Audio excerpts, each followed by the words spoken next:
Gym শুরু করি 2006-এ। তারপর প্রায় 6 মাস বা 8 মাসের মতন আমি ওয়ার্কআউট করছি। করার পর আমার ফ্যামিলির কিছু সমস্যার কারণে ওয়ার্কআউট ছেড়ে দিই।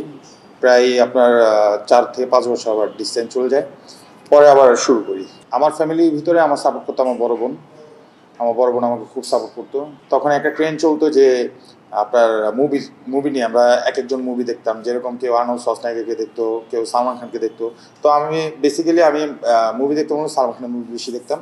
তো ওই জায়গা থেকে মানে একটু ইচ্ছে হলো যে ওনার মতন শার্টলেস একটু হাঁটবো, একটু ড্রপ শোল্ডার টি শার্ট পরবো, এরকমই। এর থেকে শুরু। যখন করলাম, জিম করার পর বডি কন্ডিশন ভালো হইলো। ভালো হওয়ার পর যে আমার কোচ, আমার সদ্য বড় ভাই পলাশ ভাই, উনি গ্লাক্সি জিমের ওনার 2টা জিম, একটা হলো ড্যামরা, একটা হলো চিটাগাং। তো পলাশ ভাই আমার বডি দেখে বলতেছে, তুই খেল, তুই কম্পিটিশন খেলতে পারবি। তো বড় বডি বিল্ডার কাছে আমার দেখে যাবো না।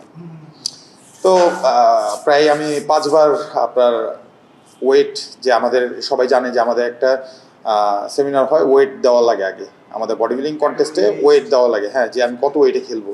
তো এরকম করে আমি 4 থেকে 5 বার ওয়েট দিয়ে আমি আর কম্পিটিশনে অ্যাটেন্ড করিনি। বডি বিল্ডার আমি তো কম্পিটিশনে নামলে টপ 10-এও না টিকতে পারি। 2013 সালে যখন ফার্স্ট কম্পিটিশন খেলি, আমি কিন্তু স্টেজে ওঠার আগে আমি পেট ভরে ভাত খেয়েছি।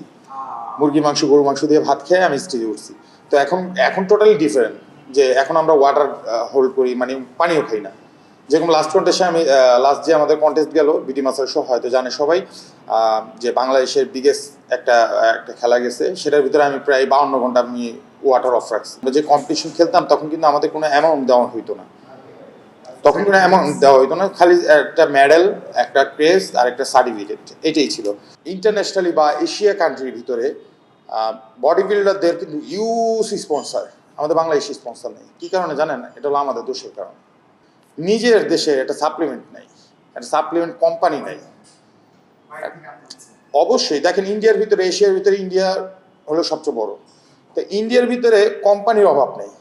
ইন্ডিয়াতে একটা বডি বিল্ডার কম্পিটিশন খেললে, ও যদি একটা সিজন ওর ভালো যায়, ও দেখবেন একটা সিজনে ও মিনিমাম 2টা জিমের মালিক হয়। এভরিথিং ওদের, মনে করেন আপনার কোনো চাকরি করতে হয় না, জব করতে হয় না। আমাদের বাংলাদেশে বডি বিল্ডারদের চাকরি করতে হয়, আপনার ফাইন্যান্সিয়াল অনেক কিছু দেখতে হয়, যেরকম ফ্যামিলি দেখতে হয়, এভরিথিং এভরিথিং।